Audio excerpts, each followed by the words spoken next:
मेरा मानना है कि आने वाले समय में परिवर्तन होगा, बीजेपी हटेगी, गठबंधन 80 हराओ का नारा देगा।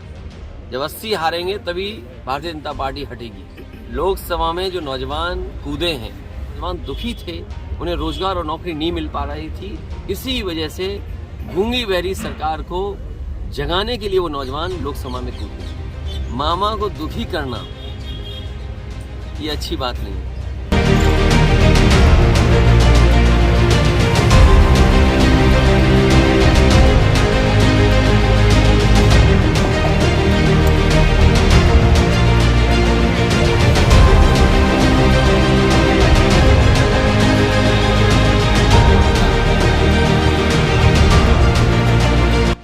मैंने कई मौक़ों पर कहा कि जिस तरह का परिणाम आया है भारतीय जनता पार्टी के लिए चिंता का विषय है। जहां कहीं टीवी पे, अखबार में या और लोगों से जो सुनने का मौका मिला है, सभी ने ये कहा कि परिवर्तन के लिए जनता ने वोट दिया।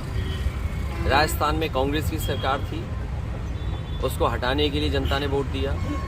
छत्तीसगढ़ में कांग्रेस की सरकार थी, उसको हटाने के लिए वोट दिया। तेलंगाना में बीआरएस की पार्टी की सरकार थी, उसे हटाने के लिए वोट दिया। मध्य प्रदेश की परिस्थितियां अलग थी।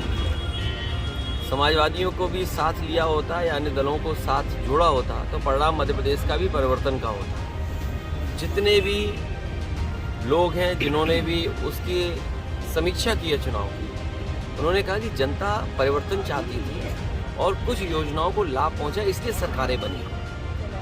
तो ये सबसे बड़ा चिंता का विषय है भारतीय जनता पार्टी के लिए, क्योंकि जब दिल्ली का चुनाव होगा तो जनता एक बार फिर परिवर्तन के लिए वोट देगी। आज हम और आप वहाँ बैठे हैं, खड़े हैं कन्नौज में। आप खुद पीछे मुड़ करके देखें कि कन्नौज के विकास को किसने रोका है। ये बातें तो बड़ी बड़ी विकास की करते हैं, बातें इनकी विकास की हैं, लेकिन काम इनके विनाश के हैं। यही मंडी जिसमें आलू से लेकर के किसान को हर फसल की सुविधा मिल जाती है, वो अभी भी आधी अधूरी पड़ी हुई है।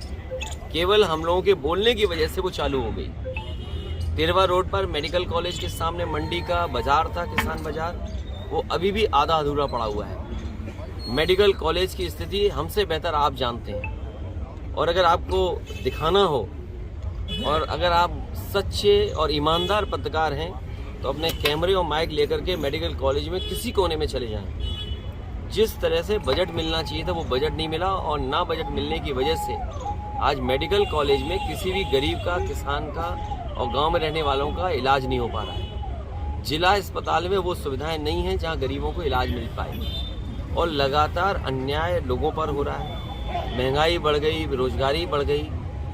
आप कन्नौज में बताइए, क्या कोई कारखाना लग गया? क्या उद्योग कोई आ गया? यही बीजेपी के लोगों ने सपना दिखाया कि निवेश के लिए हम बड़े बड़े कार्यक्रमों का आयोजन हुआ। क्या निवेश पहुंचा जमीन पर?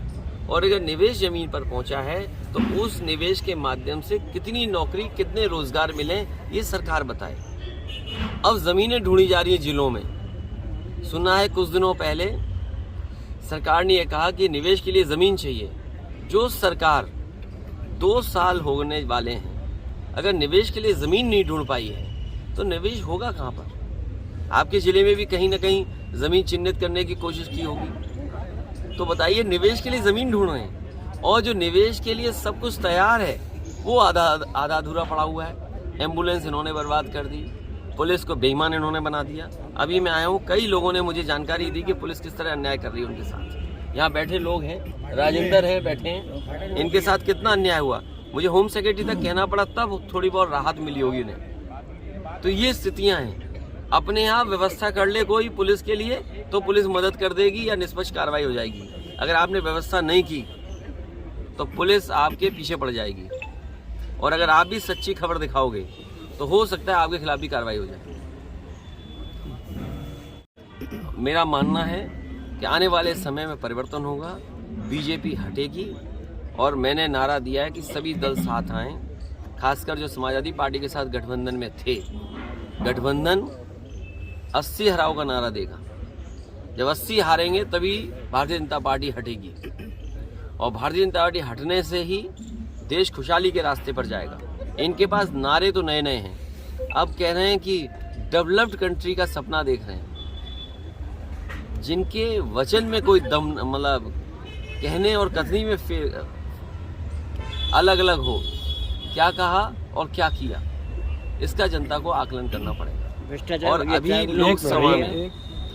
लोकसभा में जो नौजवान कूदे हैं, ये सही बात है कि सुरक्षा, और वहाँ पर सुरक्षा जो प्रधानमंत्री जी का ड्रीम प्रोजेक्ट था, अगर ड्रीम प्रोजेक्ट में जो लगभग 25,000 करोड़ का बना है, वहाँ की सुरक्षा ऐसी है, तो मुझे लगता है कहीं ना कहीं साजिश भी है और षड्यंत्र भी है, क्योंकि कहीं इसी बहाने सरकार की कोई तैयारी तो नहीं है, कहीं इंटरनल सिक्योरिटी और सुरक्षा के बहाने लोगों को डराने की तैयारी तो नहीं है।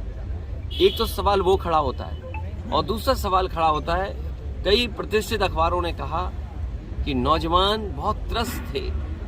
नौजवानों के परिवार से जब जर्नलिस्टों ने बात की तो परिवार के सदस्यों ने बताया कि नौजवान दुखी थे, उन्हें रोजगार और नौकरी नहीं मिल पा रही थी, इसी वजह से गूंगी बहरी सरकार को जगाने के लिए वो नौजवान लोकसभा में कूद गए।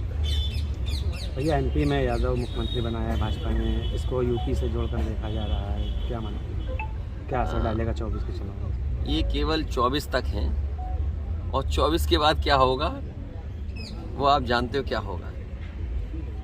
ये केवल दिखाने के लिए हैं, जो कहावत है ना, वो वही है कहावत, ये केवल दिखाने के लिए है। क्योंकि मध्य प्रदेश की बात आपने कही है, मध्य प्रदेश में ये कहा गया और अखबारों में आज भी निकल रहा है, सोशल मीडिया पे आज भी चल रहा है कि जो लाडली योजना थी उसकी वजह से सरकार बनी। देश के प्रधानमंत्री जी ने भी ये कहा कि महिलाओं का वोट ज़्यादा मिला।